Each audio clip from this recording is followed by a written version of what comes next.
Hello, and welcome back to another TAC tutorial. Today we'll be going over how to reset your multi-factor authentication key.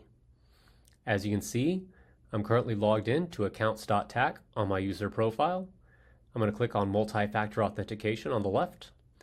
And this section at this top for YubiKey is something exclusive to TAC staff, so don't worry about that if you're not seeing it.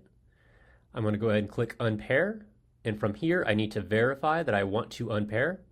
So I open my Duo application and type in the 6-digit key that I see there, and go ahead and click Confirm Unpairing. Alternatively, if you're having issues with the new phone or something similar, you can unpair via email. Now, once I click that, you see that I have no multi-factor authentication set. And it's important to note that in this time, I also need to delete the old key from my phone. So I'll click on the 3 dots in the top corner and click Delete Token. Now it's time to reconnect. So I'm going to have Duo open on my phone, and I'll click on the Authenticator app selection.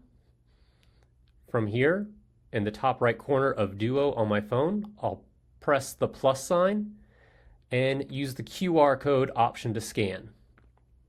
I'll go ahead and scan this QR code, and it's important to remember to verify the code that you get from Duo. I'll type in that 6-digit code now, confirm pairing, and just like that, I've reset my MFA token on my local device.